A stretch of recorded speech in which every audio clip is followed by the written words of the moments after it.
ஓம் நம சிவாய. திருஞான சம்பந்தருடைய தேவாரத்தில் முதல் பாடல் தோளுடைய செடியன். அதில் மூன்றாவது பாடலை இப்போ நாம் பார்த்து கொண்டு இருக்க போகிறோம். நீர் பரந்த நிமிர் புன்சடை மேலோர் நிலாவெண்மதி சூடி ஏற்பரந்த வினவெள்வளை சோரவென் உள்ளம் கவர்கள்வன் ஊர் பரந்த உலகின் முதலாகிய ஓரூர் இது என்ன பேர் பரந்த பிரமாபுரமேவிய பெம்மானிவனன்றே. இதுதான் அந்த பதிகத்தில் இருக்கிற மூணாவது பாடல். இதுலேயுமே கூட இந்த பொருளை பார்க்கும்போது நமக்கு ரொம்ப கஷ்டமாலாம் தெரியவே தெரியாது. நீர் பரந்த நிமிர் புன் சடை அப்படின்னு சொல்லியிருக்க. நிமிர்ந்த அப்படின்னு சொன்னால் சடை எப்போவும் எப்படி இருக்கும்? கீழே தழைஞ்சிருக்கும். இது நிமிர்ந்திருக்கு அப்படின்னு சொன்னால் என்ன அர்த்தம்? பெரிய சடையை ஜடாமுடி மாதிரி போட்டிருக்கார் அவர். தலைக்கு மேலே ஒரு பெரிய சடையே அவருக்கு ஒரு கிரீடம் மாதிரி இருக்குது அப்படின்னு அழகாக அவர் எப்படி பார்க்குறாருங்கிறத தானே இங்கே அப்பாவுக்கு சிவபாத ஹிருதயருக்கு அவர் சொல்லி கொண்டிருக்கார். நான் பார்க்குறேன்ப்பா, ஒரு பெரிய ஜடாமுடி இருக்குது அவரோட தலைமையில். சரி, சாதாரணமாக இருக்கா அந்த ஜடாமுடி அப்படின்னு சொன்னால், சிவபெருமானுடைய சடை முடி இருக்கே அது ஒரு மாதிரி கோல்டன் கலரில் இருக்குதுன்னு நிறைய வர்ணனைகள்லாம் இருக்குது. இங்கே எப்படி இருக்குது அப்படின்னு, இந்த குழந்தை எப்படி பார்த்துருக்கத அப்படின்னு சொன்னால், ஒரே நீர் பறந்து இருக்கும், நீர் நிறைந்து இருக்கிறது. ஏன்னா அங்கே தான் கங்கா மாதாவை தன்னுடைய சடையில் தாங்கினார் அவர். அப்படிங்கிறதுனால அங்கே கங்கையை பார்க்குறாரு. கங்கை நிறைந்து இருக்கக்கூடிய அந்த சடை அப்படின்னு. நீர் பரந்தன்னு சொன்ன என்ன, நீ அப்படியே பிரவாகமாக வரா கங்கை. பகீரதன் கேட்குறார், தன்னுடைய முன்னோர்களை எல்லாம் கரையேற்றுவதற்காக பிரார்த்தனை செய்கிறார். கங்கை ஆகாயத்தில் தேவலோகத்தில் இருக்கிறாள்.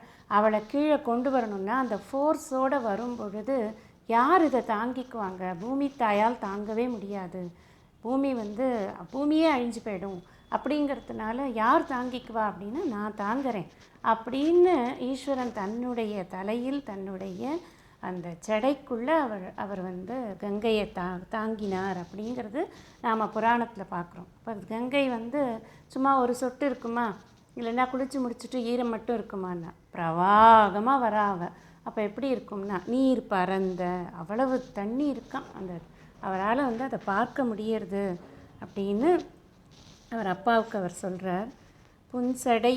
சரி, அதை பார்க்கும் பொழுது மேலே பார்த்தா கங்கையை மாத்திரம்தான் பார்க்குறாரான்னா, எப்போவுமே பார்க்கும் பொழுது அந்த முழுமையான பிக்சர் சொல்லணும் தானே.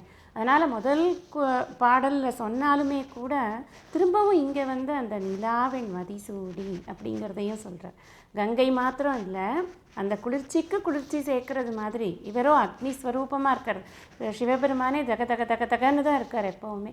அந்த குளிர்ச்சி மேலே கங்கை வந்திருக்கு, அதுக்கு இன்னொரு குளிர்ச்சி சேர்க்குற மாதிரி அந்த ஒரு நிலா வெண்மதி சூடி அப்படின்னு அந்த மேலே என்ன பார்த்தார், முகமண்டலத்தில் என்ன பார்த்தார் அப்படின்னு காமிக்கிறார். ஆனால் அது எப்படி இருக்கான், இந்த இடத்துல அவர் வெள்வளை சோர அப்படிங்கிறார்.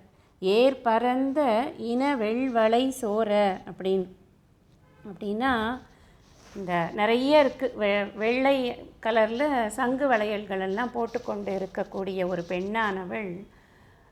பெண்கள் பொதுவாக எப்போ வளைகள் சோறும் அப்படின்னு சொன்னால், தனக்கு பிடித்த ஒருவரை பார்க்கும் பொழுது அவருடைய அந்த அன்பில் மயங்கும் பொழுது அந்த வளை அவங்க கை மெலிஞ்சு போய் வளையல் விழும் அப்படின்னெல்லாம் வர்ணனைகளெல்லாம் இதில் இருக்குது.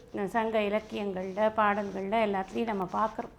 இங்கே எப்படின்னா, ஒரு நாயிக்கா பாவத்தில் ஒரு அழகான ஒரு விஷயத்தை காமிக்கிறார். அவ்வளவு அழகாக இருக்கார். அந்த அழகை பார்க்கும் பொழுது எனக்கு அப்படியே மெலிஞ்சு போய் என்னுடைய வலைகளெல்லாம் விழற அளவுக்கு நான் அவரை பார்க்க வேண்டுங்கிற ஒரு தாபத்தில் இருக்கேன். அப்படி ஒரு அழகு இருக்குது அதில் அப்படின்னு அந்த அழகை மேன்மைப்படுத்தி காட்டுவதற்காக வெள்வளை சோர அப்படின்னு என்னை அடுத்தது சொல்கிறார். என் உள்ளம் கவர் கள்வன். ஒவ்வொரு வாட்டி என் உள்ளம் கவர் கள்வன்னு சொல்லும் பொழுதும் நாம் புரிஞ்சுக்க வேண்டியது என்ன அப்படின்னா, என்னுள் நிறைந்து இருக்கிறான், என்னையே எனக்கறிவித்து நின்னையானும் நினைவனே அப்படின்னு ஒரு பாட்டு இருக்கு இல்லையா? தன்னையே நமக்கு உள்ள தன்னை தானே வந்து புகுந்து கொண்டு ஆட்கொள்ளக்கூடிய ஒரு பாவத்தில் இருப்பவர் யார் அப்படின்னா அந்த பரமேஸ்வரன் ஒருத்தர் தான். அது மட்டும் இல்லை, கள்வனாக முன்னாடியே சொன்னேன், முதல் பாடல் அர்த்தம் பார்க்கும்போதே இந்த மறைத்தல் சக்தி அப்படிங்கிறது, இந்த கள்வனாக அவர் இருக்கிறார். இந்த அஞ்ஞானமானது அறியாமையானது அது மறைத்து விடுகிறது.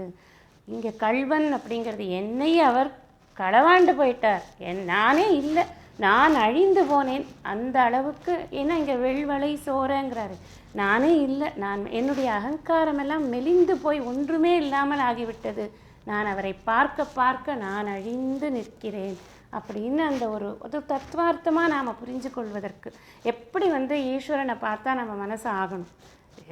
இது ஒரு குழந்தை தானே பாடியிருக்கு அப்படி நினைக்க முடியாது. சாதாரண குழந்தையாது, ஞானப்பால் குடித்த குழந்தை, சாதாரண ஞானப்பால் இல்லை, சிவஞான போத ஞானப்பால் அப்படின்னு எல்லாம் சொல்கிறோம். சிவஞான போத ஞானப்பால் கொடுத்துட்டு வெறும் ஒரு வார்த்தை அலங்காரமாக போடக்கூடிய ஒரு பாட்டையாக எழுதுவார்?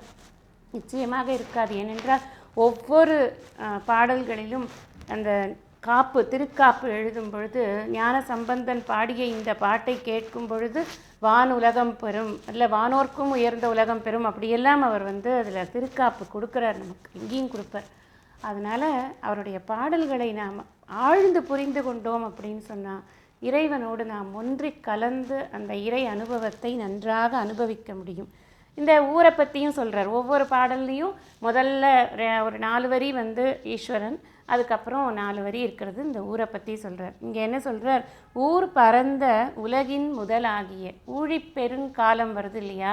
இந்த உலகம் முழுவதுமே அழிந்து போகக்கூடிய, கடல் கோள் கொண்டு இந்த உலகம் முழுவதும் அழிந்து போகக்கூடிய ஒரு காலம் வருதே, அந்த காலகட்டத்தில் இந்த சீர்காழிங்கிற இந்த பிரமாபுரம் அப்படிங்கிற ஊர் மாத்திரம் மிதந்து கொண்டு நிற்கிறதாம்.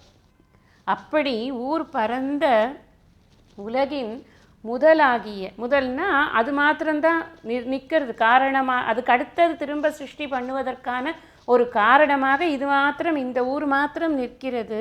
ஓர் ஊர் இது ஒன்று தான், அந்த நின்ன ஊர் இதுதான் அப்படின்னு சொல்லத்தக்கனையாக என்ற பேர் பரந்த. ஏன்னா ஊரெல்லாம் சீர்காழிக்கு என்ன பெருமை அப்படின்னா, பிரளய காலத்தில் இந்த ஒரு ஊர் தான்ப்பா இருந்துதான் மிச்சம் அப்படின்ற ஒரு பெயர் வாங்கின அந்த பேர் பரந்த பிரமாபுரம், இதுக்கான பேர் பிரமாபுரம் மேவிய பெம்மான் இவன் அன்றே, இந்த ஊர் தோணியப்பன் தான்ப்பா அது அப்படின்னு அந்த தோணியப்பரை இவர் எப்படி பார்த்தார் அப்படிங்கிற விஷயத்தை அழகாக சொல்கிறார். நாம் மேற்கொண்டு அடுத்த பாடலை நம்ம அடுத்த பதிவில் அனுபவிக்கலாம். ஹரி ஓம் நமஸ்தே.